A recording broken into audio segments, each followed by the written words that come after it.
Oke, jadi hari ini kita ada dua kondisi ya. Sebetulnya sama, semua istilahnya di indoor, tapi yang satu kita di location ya, atau on location, yang satu lagi kita di dalam studio.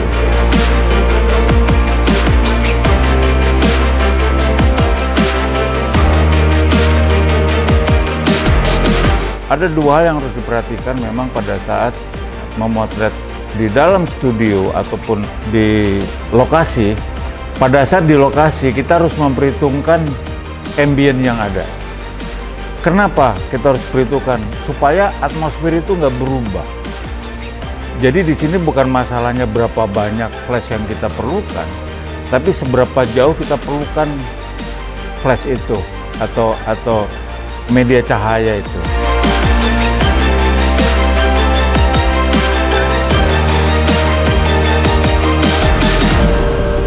Nah, saya akan coba bercerita mengenai Larajonggrang dulu ya, karena kita start dengan pertama di Larajonggrang. Nah, yang pertama, saya menggunakan satu lampu, selalu saya akan menggunakan satu lampu. Katakanlah saya menggunakan 2 atau 3 lampu, tapi tidak pernah saya lakukan sinar yang menyilang. Kenapa tidak ada? Karena akan terjadi 2 atau 3 bayangan. Sedangkan prinsip-prinsip saya memotret itu bukan memantulkan cahaya tapi membungkus, mengcoating. Ya. Jadi blendingnya juga harus tepat, jadi tidak ada istilah cross. Saya akan menceritakan di lokasi dulu. Jadi pertama saya menemukan satu gapura gitu, satu bentuk framing yang bagus ya.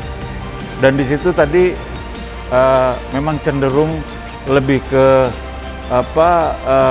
interior Chinese interior dan antik ya. Itu yang sangat menarik karena dengan warna putih tadi yang pertama saya menggunakan gaun pengantin kalau nggak salah ya, dan di situ saya buat sebuah framing. Pertama yang saya lakukan adalah framing itu betul-betul ada dimensinya. Jadi dari framing itu terus ada pilar-pilar ya. Saya ngambil agak jauh tapi juga saya menggunakan white. Nah di situ saya menggunakan sebetulnya main lightnya cuma satu. Saya menggunakan 600 AD600 Pro ya, dan saya menggunakan saya nggak tahu istilahnya sekarang, tapi saya lihat itu payung ya, silver umbrella yang ada diffusernya. Sebetulnya prinsipnya sama kayak softbox. Yang membedakan adalah softbox indirect atau mantul, sedangkan dia direct tapi dibantu. Dan memang secara prinsip tone warnanya hampir mirip ya, terpaut sedikit kalau kita bicara mengenai Kelvin ya, tapi efek dari cahaya itu sedikit lebih hard ya, karena dia direct walaupun tetap sama ini. Nah inilah yang menarik justru karena saya memerlukan satu kondisi di mana ada unsur hard lightnya, karena waktu itu kira-kira jam 8:30, jam 8 matahari kan lagi banyak backlight. Nah, kesulitan biasanya yang muncul adalah jumping. Jadi kondisi cahaya yang kontras. Karena di situ ada yang kena matahari, ada di gang enggak. Nah, disinilah yang saya perlu isi. Jadi istilahnya saya menggunakan aksesoris untuk bukan main light itu lebih banyak. Karena saya menggunakan hair light ya, untuk buat satu highlight di rambutnya sama di pinggirannya untuk outline-nya keluar.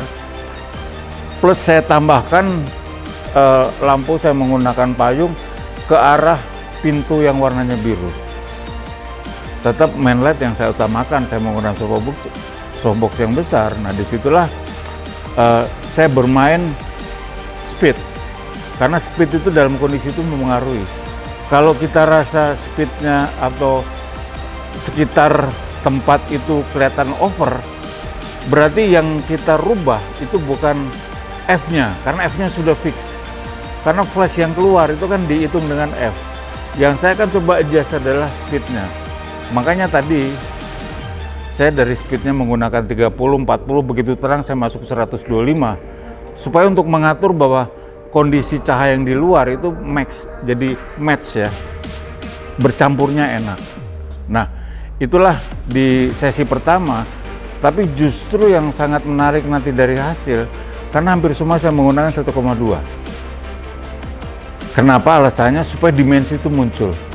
Jadi layer yang ada itu sangat menarik karena di situ ada ornamen-ornamen kan. Karena kalau saya buat itu F-nya 5,6 misalnya, jadi nggak menarik mah, nggak ada depth-nya, dimensinya nggak ada. Nah disinilah sebetulnya angka 1,2 saya pilih dengan alasan itu. Tapi resikonya juga sangat tinggi kalau kita agak meleset sedikit ya buyar. Nah disinilah sebetulnya yang harus kita ikutin adalah bagaimana pada saat kita memposisikan 1,2 kita harus confident. Nah kebanyakan orang nggak confident.